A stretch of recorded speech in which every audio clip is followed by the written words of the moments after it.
À qui la vengeance de Dieu?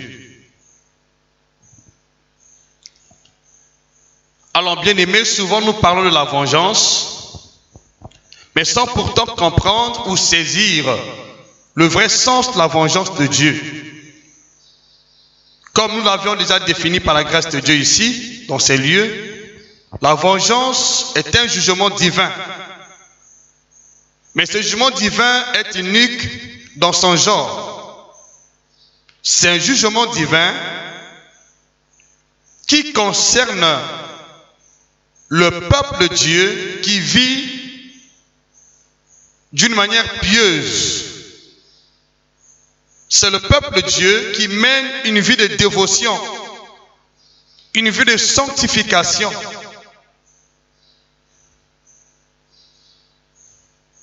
Amen. Donc c'est le jugement défensif de Dieu. C'est un jugement défensif de Dieu qui consiste à défendre la cause du peuple de Dieu qui mène une vie pieuse, qui vit d'une manière désintéressée vis-à-vis des œuvres du monde, qui a totalement sa confiance en Dieu et son cœur en Dieu. Parce que souvent lorsqu'on parle de la vengeance divine, nous pensons que la vengeance concerne tout le monde. La vengeance est différente d'autres jugements divins. Parce que la vengeance concerne uniquement le peuple de Dieu qui mène une vie pieuse. C'est la défense de Dieu à l'endroit d'un peuple qui mène une vie pieuse, un peuple qui subit injustement les jugements de ce monde, un peuple qui subit injustement des violences, un peuple qui subit injustement la méchanceté, un peuple qui subit injustement la persécution pour la bonne cause. C'est un peuple qui n'a pas la main dans les souillures, qui ne mène pas une mauvaise vie, qui a pour détermination Dieu seul. Dis-moi amen avec assurance. J'entends ton amen. Je veux très bien ton amen. C'est un peuple qui vit d'une manière désintéressée. Son cœur est entier en Dieu. Il n'a pas d'autres objectifs, d'autres alternatives à l'église. Ce peuple est un peuple, je peux dire, un peuple consacré à Dieu. C'est un peuple qui est vraiment dévoué, déterminé pour l'œuvre de Dieu, déterminé pour le royaume de Dieu. Il n'a pas un autre objectif à l'église. C'est un peuple qui est attaché à Dieu, rattaché à Dieu. Je dis bien attaché et rattaché à Dieu. J'entends ton amen. C'est un peuple qui vit d'une manière séparée avec le monde. Je dis c'est un peuple sanctifié. C'est un peuple distingué des autres. J'entends ton amen. Qui vit dans la crainte de Dieu. J'entends ton amen. Qui vit dans la sanctification, dans l'honnêteté, dans l'obéissance absolue. Donc la vengeance ne concerne pas tout le monde. C'est un peuple bien défini. Si tu es chrétien et tu ne mènes pas une vie de dévotion envers le Seigneur, tu seras jugé dans cette vengeance divine. Dans la vengeance de Dieu, Dieu tient compte seulement des personnes qui sont opprimées injustement, mais qui ont une bonne vie. Ce sont des personnes qui ne causent pas préjudice à l'endroit de qui que ce soit. Son objectif à l'église est de connaître Dieu, de le servir, de marcher avec Dieu. Il ne vient pas pour autre chose. J'entends ton amen. Je veux ton amen. Alors si tu fais partie de ceux-là qui ont une vie de dévotion, qui mènent une vie pieuse à cause des intérêts du royaume de Dieu, je dis la vengeance de Dieu est pour toi. Je veux ton amen. Je veux ton amen. Je veux ton amen. Alors, je vais vous expliquer beaucoup de choses dans cette prédication concernant la vengeance de Dieu. Il y a bien des chrétiens, il y a bien des croyants qui sont victimes de la vengeance de Dieu. Parce qu'ils se sont certainement mal comportés envers les frères et sœurs de l'Église. Dans la vengeance de Dieu, Dieu ne fait acception de personne. D'ailleurs, dans ces jugements, Dieu ne fait acception de personne. Mais dans cette vengeance dont nous faisons allusion, dont nous parlons, quand on parle de la vengeance de Dieu, Il s'agit de la défense de Dieu envers ceux qui sont faibles. Donc Dieu défend la cause de ceux qui sont faibles.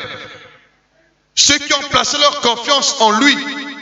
Ceux qui n'ont pas d'autre secours, qui n'ont pas d'autre issue de secours, qui ont totalement placé leur confiance en lui, qui implorent le jugement de Dieu devant chaque circonstance. Ils ont placé leur confiance à Dieu. J'entends ton amen. Ce sont ceux-là qui bénéficient de la vengeance de Dieu. Ce n'est pas tout le monde dans l'église. La vengeance est spécifiquement orientée vers les personnes, c'est-à-dire les croyants, qui ont un cœur dévoué envers l'œuvre de Dieu, qui mènent une vie pieuse, une vie à l'image de celle de Christ. Ce sont ceux-là seuls. Ce n'est pas tout le monde. Et je peux dire que si vous ne comprenez pas la vengeance de Dieu, que vous venez à l'église ou pas, je le dis, vous serez inculpé dans ce jugement divin. Parce que nombreux d'entre nous pensent que la vengeance de Dieu viendra. Je dis, la vengeance de Dieu est toujours permanente. C'est un jugement divin qui concerne le temps présent et le temps futur. Le temps présent pour ceux qui vivent en Jésus-Christ et le temps futur pour ceux qui sont abattus follement par la méchanceté des hommes. J'entends ton amen. Et là, nous avons par exemple le cas des martyrs. L'Apocalypse chapitre 6, versets 9 à 10. Vous allez voir qu'il y a les âmes qui sont sous l'autel, qui demandent la vengeance divine. Parce qu'ils font partie des martyrs de Dieu. C'est-à-dire ceux qui sont morts pour la cause de Dieu, pour la cause de la parole, pour la cause du royaume de Dieu. J'entends ton amen. Ceux-là, ils attendent la vengeance. Mais pour les vivants que nous sommes, qui mènent une vie pieuse en Jésus-Christ, si vous êtes persécutés, je vous dis une chose, votre vengeance est là à côté de vous. Votre vengeur est là à côté de vous. J'entends ton amen. Je veux te rassurer que tous ceux qui te persécutent n'auront pas la vie sauve. Parce que notre vengeur est tout près de nous. J'entends ton amen ici. Je très bien ton amen. Et ce mois est décrété le mois de vengeance. Dieu va te venger. Il va juger tous ceux qui te condamnent, tous ceux qui te culpabilisent, tous ceux qui te combattent. J'entends ton amen. J'entends ton amen ici. Mais il faut comprendre comment cette vengeance peut être opérationnelle. Ça opère dans quelles conditions? Ouvre ta Bible. Romains chapitre 12, verset 19. Par la grâce de Dieu, j'aimerais vous instruire sur la vengeance de Dieu. Parfois vous souffrez injustement par des personnes de mauvaise volonté. Toi tu viens à l'église, tu es dévoué pour le Seigneur. Tu mènes une vie pieuse, mais tu es sous le taux de la persécution. Les gens te combattent sans cause. Te disent, le temps est arrivé. Dieu va s'élever dans ton camp. J'entends ton amen. Il va rendre le mal à ceux qui te font le mal.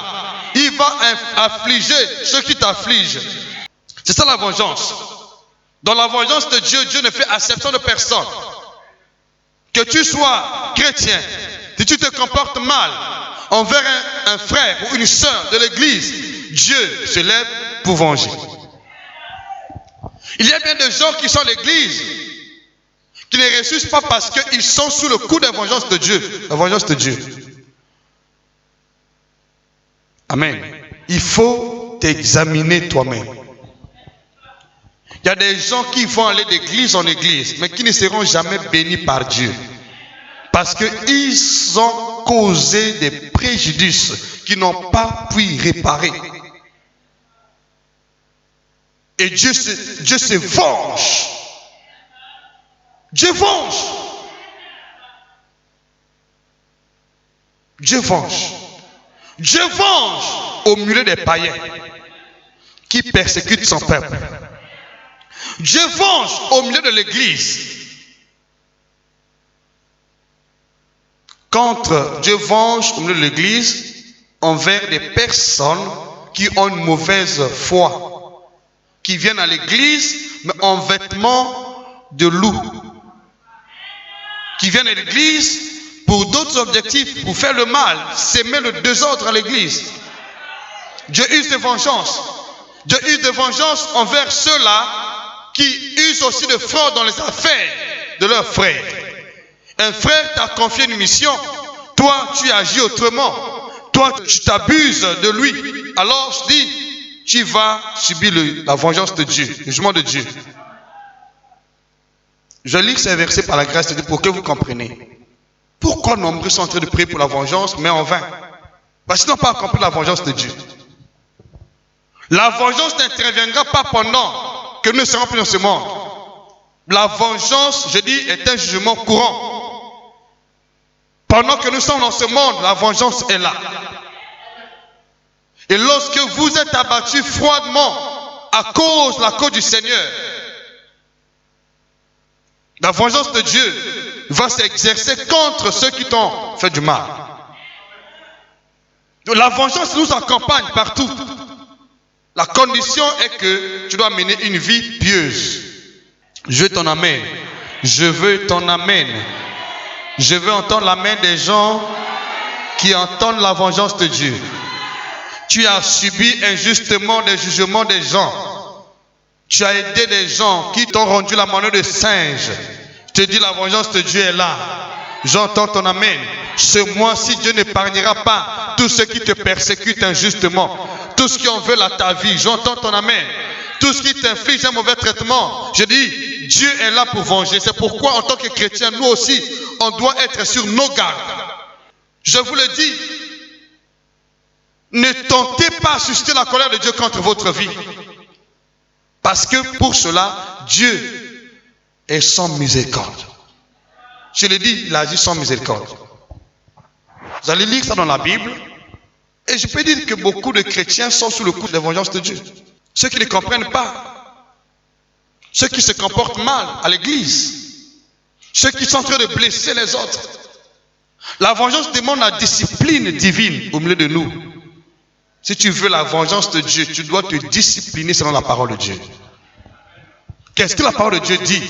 C'est ce que tu dois pratiquer. Tu ne pratiques pas ce que les hommes disent, mais ce que la parole de Dieu dit. Romains chapitre 12, verset 17 jusqu'à 21. Soyez sur vos gardes. Vous avez certainement demandé la vengeance de Dieu parfois en vain. Mais je dis à partir d'aujourd'hui, lorsque vous allez prier, le Dieu des vengeances va s'élever sur son trône. J'entends ton amen. Garde bien ta raison. Ne la perds pas. La vengeance de Dieu se marie avec la raison. La vengeance de Dieu sympathise avec notre innocence, notre état d'innocence. Il faut être innocent. Si tu veux susciter la colère de Dieu contre tes adversaires, tu veux demander la vengeance de Dieu, il faut vivre d'une manière sanctifiée et être innocent dans toutes les accusations possibles qui sont menées contre ta vie. J'entends ton amen. Écoutez ce que la parole de Dieu dit. Ne rendez à personne le mal pour le mal. Recherchez ce qui est bien devant tous les hommes. Verset 18. S'il est possible, autant que cela dépend de vous, soyez en paix avec tous les hommes. Soyez en paix avec tous les hommes. Vous savez, bien aimé, aujourd'hui on vient à l'église, mais pour chercher parfois à créer des conflits entre nous. Combien ont eu à créer des conflits à l'église? Mais c'est pourquoi la vengeance de Dieu ne vient pas. Tu es venu à l'église, tu as maintenant des conflits dans l'église même.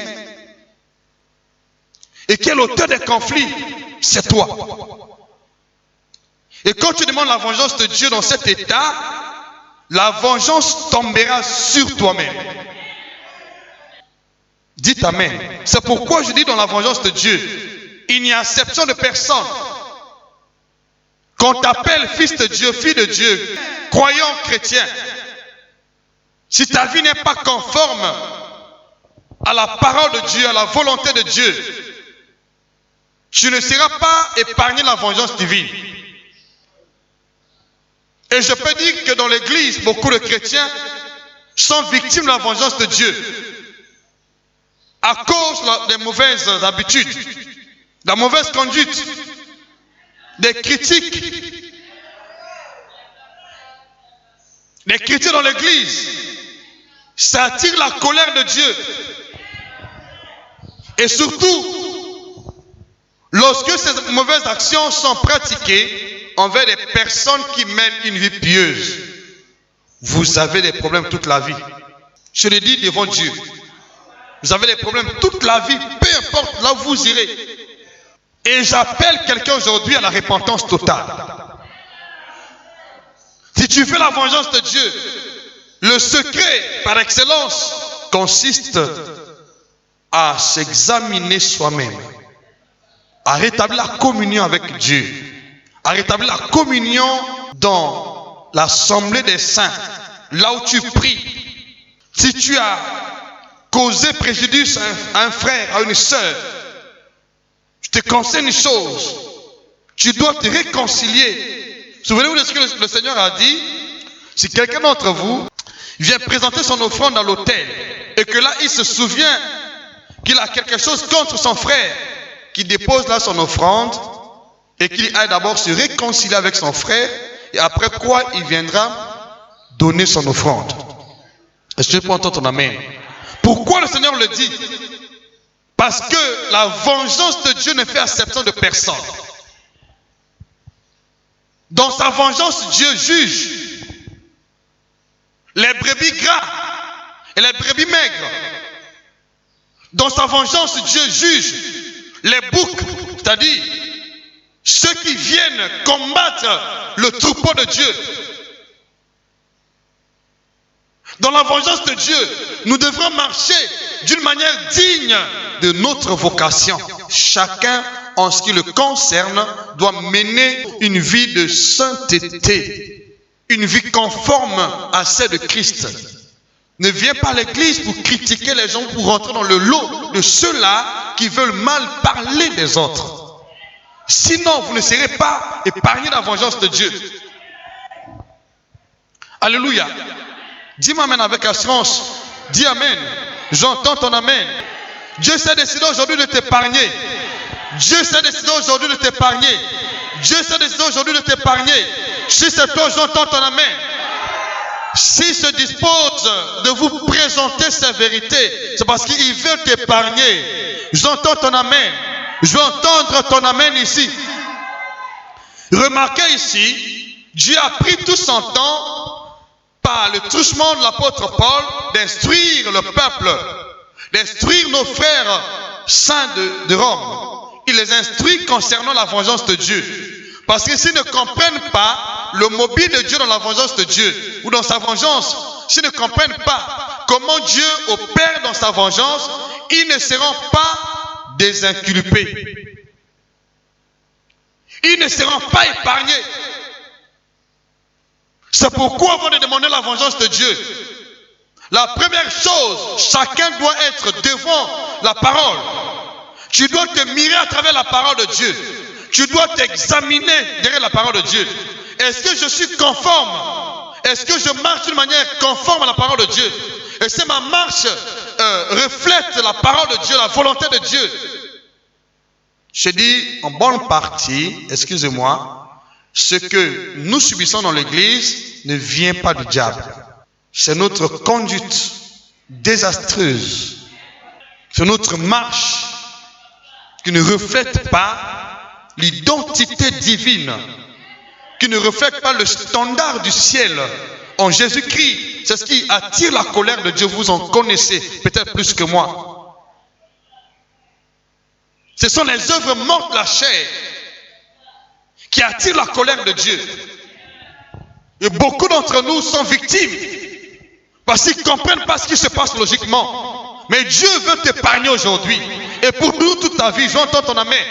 Tu dois créer la différence entre ceux-là qui veulent marcher dans la convoitise, dans le mensonge, dans une mauvaise vie à l'église, et ceux-là qui sont là pour mener une vie responsable, semblable à celle de Christ. Il y a bien des gens qui veulent craindre Dieu, mais parfois tu tombes dans une mauvaise compagnie. C'est pourquoi même dans l'église, tu dois savoir avec qui t'associer, avec qui pouvoir partager tes secrets. Vous savez, remarquez bien dans l'église, on ne parle pas de l'amitié. L'amitié, c'est avec Christ. Nous sommes appelés à nous fraterniser. On se partage la parole de Dieu en tant que corps de Christ ici. Mais l'amitié, c'est-à-dire ouvrir ton cœur, donner tes secrets intimes à un frère ou à une sœur, c'est interdit. Il n'y a pas d'amitié possible. Pourquoi? Parce qu'il y a des gens qui viennent à l'église dans le but de faire sortir certaines personnes qui ont une vie dévouée de la présence de Dieu. C'est pour qu'il faut être sur tes gardes quand tu viens à l'église. Avec qui je dois emboîter le pas? Avec qui je dois partager mon cœur? J'entends ton amen. Et il y a des gens qui sont sous le coup du jugement de Dieu à cause de leur mauvaise conduite à l'église. Vaut mieux avoir affaire aux hommes qu'avoir affaire à Dieu.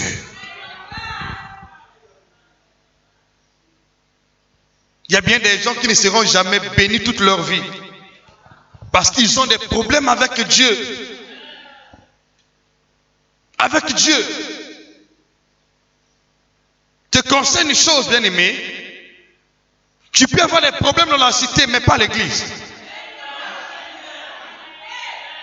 Quand tu as des problèmes dans la cité, on peut te secourir par Dieu. Mais quand tu as des problèmes dans l'église, qui pourra te secourir? Puisqu'il n'y a qu'un seul Dieu. Il y a plusieurs églises, mais un seul Dieu. J'entends ton amen. Si réellement tu pries le vrai Dieu, peu importe l'église dans laquelle tu es en train de partager ta foi, tu es en train de communier, ce Dieu-là a des mêmes principes. Partout où tu passeras, tu auras les mêmes principes que tu rencontres. Il vaut mieux avoir affaire aux hommes qu'à Dieu. Parce qu'au moins Dieu peut défendre ta cause. Je veux que là où tu es, fais l'examen de conscience. La majeure partie des cas dont nous avons à l'église, au milieu des saints, c'est avec les hommes de Dieu. Vous avez certainement brisé l'alliance où vous étiez avant. Avec un homme de Dieu, avec un serviteur de Dieu. Vous avez changé d'église. Mais la solution n'est pas celle-là. Je te conseille. Il y a la vengeance de Dieu qui est là. Un jour, j'étais en train d'enseigner à l'institut. J'ai soulevé un point très important qui fait qu'aujourd'hui, beaucoup de serviteurs de Dieu ne prospèrent pas. Parce qu'ils ont brisé des alliances avec leurs leaders. À cause de leur rébellion, ils ont fondé des églises. Ces églises ne peuvent pas prospérer. Parce qu'ils sont sous le coup du jugement de Dieu. Remarquez l'Afrique de l'Ouest, où la question de la paternité spirituelle est bien comprise, est bien prêchée par rapport à nous ici en Afrique centrale, où nous marginalisons, bafouons la paternité spirituelle. Alors remarquez et voyez bien la taille de nos églises. Tous le même Dieu. Mais chez nous ici, beaucoup de serviteurs de Dieu n'ont pas de père spirituel. Ils perçoivent la dîme. Mais où paye-t-il la dîme? Ils vivent dans la rébellion. Ils sont sous la condamnation de Dieu. C'est pourquoi ces églises ne prospèrent pas. 10 ans de ministère, pas de changement. 20 ans, pas de changement. Mais cependant, chez les autres, à 20 ans de ministère, les choses sont à un niveau très élevé. Je veux ton amen. Je veux très bien ton amen. Je veux très bien ton amen. Et ça peut te pousser ta curiosité. Demande à certains hommes de Dieu dans cette nation quels sont leurs pères spirituels. Où paie-t-il la dîme? Comment un homme comme l'évêque David Oyedepo, voilà le niveau que Dieu l'a amené. Il paie sa dîme régulièrement. J'ai des témoignages. Mais chez nous, où paie-t-il la dîme? Demandez-leur. Ils perçoivent la dîme. Ils ne prélèvent pas la dîme de la dîme. Ils sont sous le coup des jugements divins. C'est pourquoi aujourd'hui c'est la maladie, demain c'est la mort et c'est les échecs qui se succèdent. Et la majorité des chrétiens aussi sont dans cet engrenage. C'est pourquoi aujourd'hui tu sors de cet engrenage. Je veux ton amen. Je veux très bien ton amen. Je suis debout ici. C'est pour te faire sortir de cet engrenage. J'entends ton amen. Aujourd'hui même, tu passes de la rébellion à la volonté parfaite de Dieu. De l'empire du diable au royaume de Dieu. La puissance de Satan à la puissance de Dieu. J'entends ton amen. La vengeance vient nous libérer des coups et blessures que nous subissons injustement de la part des méchants.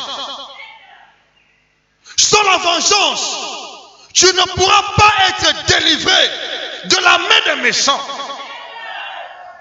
Il faut l'intervention de la vengeance de Dieu pour que nous passions de la méchanceté des hommes au réconfort divin. Nous passons de l'esclavage des hommes à la liberté divine. Je t'en amène. De la prison à la délivrance. Il faut l'intervention de la vengeance. Nombreux n'ont pas encore compris. Ils sont en train de faire des longues prières sans comprendre la vengeance divine. Mais c'est pourquoi ils sont sous le taux de la confusion. Tu as brisé l'alliance avec ton leader, avec un homme de Dieu. Il vit avec toi paisiblement. Si tu es conscient là où tu es, que c'est toi qui avais causé la peine à cet homme de Dieu. Mais si tu pries ici, te demande une chose, tu dois demander pardon. Sinon, rien ne va changer dans ta vie. Parce que lorsqu'il prie, Dieu écoute la prière, mais Dieu exerce la vengeance. Je ne vous culpabilise pas, je vous montre la voie par excellence. Tu as eu des problèmes avec un homme de Dieu. Tu l'as accusé faussement. Même si tu pries ici, demande pardon à Dieu. Pourquoi beaucoup de gens prient en vain? Ils se lamentent, ils prient. Ils jeûnent en vain. Parce qu'ils n'ont pas réparé les préjudices causés. Ils ont juste changé d'église. Alors écoutez-moi s'il vous plaît. Tu t'es marié officiellement avec un homme ou avec une femme. Vous avez eu le problème dans le foyer. Et vous n'êtes pas passé à la mairie pour déclarer votre divorce. Mais vous avez pris l'audace de vous faire marier à une autre personne. Mais je ne sais pas si vraiment vous ne serez pas sous le coup d'un jugement. Parce que vous n'avez pas encore réparé les dégâts que vous avez causés. Prier Dieu, c'est une alliance. L'alliance avec le corps de Christ, entend ton amen. Si vous changez d'église, vous n'avez pas changé d'alliance. J'entends ton amen. L'alliance continue. Cependant, vous avez causé des préjudices que vous n'avez pas réparés. Les mots vont vous poursuivre parce que c'est la même alliance qui continue. Jésus, notre époux, nous sommes son épouse. Si vous changez d'église, qu'est-ce que vous avez fait de plus? Tu as fait du tort. Tu n'as pas réparé les dégâts. Tu changes comme une église. Ne vous comportez pas de cette manière. Je veux que là où tu es, si tu te souviens que tu as eu des problèmes de ce genre avec un homme de Dieu, là où tu étais passé, place ta main sur ton cœur, je prie pour toi. Dis Père, tu es le Dieu des vengeances. Dans ta vengeance, tu ne fais acception de personne. Tu juges les brebis gras et les brebis maigres. Tu juges tous ceux-là qui usent de fraude dans les affaires de leurs frères. Seigneur, je confesse aujourd'hui devant toi que j'ai causé du tort à nombreux d'entre les membres de ton église, les frères et sœurs, les hommes de Dieu qui m'ont présenté la parole, qui vivaient avec moi d'une manière paisible. Mais Seigneur, je me suis mal comporté jusqu'à ce que je me retrouve aujourd'hui dans ces lieux. Je demande pardon, Seigneur. Pardonne-moi de tout mon cœur. Au nom de Jésus-Christ. Qu'à partir d'aujourd'hui, je sois dégagé de la vengeance divine. Que ta vengeance ne tombe pas sur moi, de maintenant et à jamais, au nom de Jésus-Christ.